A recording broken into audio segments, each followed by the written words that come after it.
Hello, I'm back again to talk about, you guessed it, American domestic politics, of course. This is, of course, going to be related to the current occupant of the White House because what's new, right? Um, and how progressively worse everything is getting in our government with inflation, civil unrest, wars all over the world. Now you see the failures of his governance is bearing fruit on his approval rating. It's apparent his approval rating has dropped significantly since he took his second term in office. For good reason. I mean, he earned his terrible approval rating. It's not like he delivered the goods for the country. Like, again, it's not. This is not "I told you so" video. As much as I love to do those, but people, I understand a lot of institutional racism and biases already existed in this system that greatly benefited Trump. It's no secret. I mean, and I'm not denying that's the case. It does exist. And there are people that just drink the Kool-Aid all the way and are going to vote for MAGA no matter what.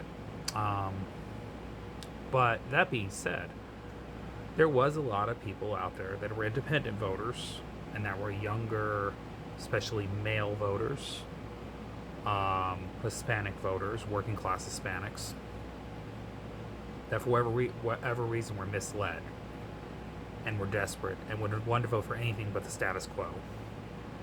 And they were not happy with the former occupant in the White House, Biden. That's no secret. And that's why I said political branding matters. And what you fight for matters. And messaging, obviously.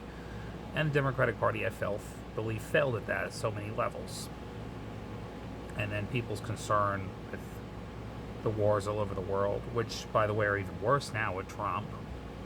So I already predicted once he got a second term, his approval rating was going to tank like quicksand again. Because he was never going to do the things that people voted for him to do. Because Donald Trump had the unique ability to convince people that he was something he wasn't. He's like one of those guys that voters will manipulate themselves into believing he's something he is not. So therefore, it justifies their support for him. And sometimes it has nothing to do with ideology. And this is what I find unique with the Trump coalition and the Trump ability to win over so many voters. There's a lot of voters out there that are not traditionally Republicans. They voted for Donald Trump. And it's because they wanted to believe in their heart of hearts because he was this outsider kind of guy. And he just spoke in such plain spoken language. And all these podcasters, which I want to remind people, by the way, the podcasters had a lot of influence on Trump's victory. That's how he got so much of the young male vote. Because a lot of them listened to people like Joe Rogan and many other podcasters that are very influential. And they endorsed Trump. So a lot of that vote helped Trump. Because the one thing the right wing has latched onto very effectively is the internet and media influencers. Democrats were slowly behind on that. So that's another factor. Plus the fact when both Harris and Trump were running for president, Harris, like Biden, didn't really go out there much. Wouldn't go to any podcasters, wouldn't go to any independent networks, wouldn't even associate herself with any wing of the left. Where Trump would associate himself with the far right and the independents alike. So he kind of reached out for a lot of those endorsements and got them. Harris didn't. She ran with the illusion that she didn't need them. Well, joke's on the rest of us. She obviously did need those people. She needed some of those podcasters. She needed the independent media. And I would argue that the best, and it's not just about her, it's just about Democrats in general, they got to catch up with the times, man. They got to reach out to independent media. They got to go to these channels that are influential on the left. You build up your support by going to people's level. So what the Democratic Party has not learned, they're slowly coming around to it, some of them anyway, not all of them, to the realization they have to go to independent media now to get support. MSNBC or MS Now alone and CNN alone is not going to do it for them. You know, you got to reach out to the Midas Touch Network. You got to reach out to the Majority Report people and all these other major podcasters and YouTubers, because they are going to greatly have influence on how much support you get. And I know some of you stuck in the old times don't believe that, but it's absolutely true. And that's the one thing the right has figured out how to do. So that had a lot of effect on Trump's victory in 2024. And that's the reality. That's just the truth. That's the plain spoken truth. But also, you know, I want to remind people that results matter. And I knew Trump was going to lose all that support within less than a year, and he absolutely has. If you see his numbers today with Hispanics, independent voters, and young men, and anybody under the age of 45, his approval rating is abysmal. He literally has only a 12% approval rating with people under the age of 35 and 45. 12%. Young people despise him now. Okay? That's the future generation voting bloc right there. Okay? He's underwater by 50 points with Hispanics.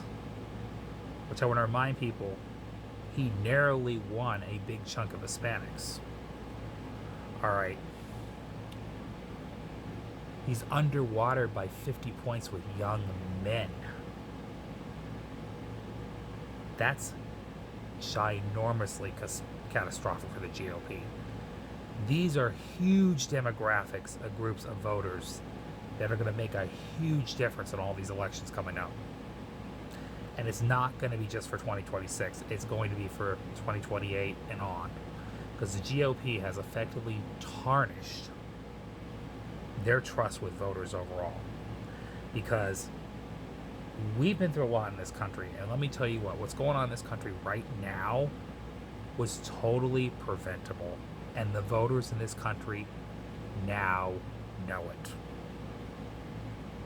They're feeling it in their pocketbook. They're looking at what's going on around the world with the forever-ending wars. They're looking at the terrible choices this current administration is making. They're looking at how the GOP has given him a blank check to do whatever the heck he wants as he packs the courts with corrupt judges that are giving him a blank check to do whatever. Okay? They know the GOP is responsible for all this. The voters know who to blame now. The Republican Party effectively, they conned people just enough to get into power to destroy our country. And everybody's now suffering the repercussions of that. Because I want to remind people, inflation was down to 2.4% when Biden left office. And we thought it was bad then. Inflation now has almost doubled since Trump's been in office 2 years, strictly due to his domestic choices when it comes to his stupid tariffs and these forever-ending wars that he's getting us into. Okay?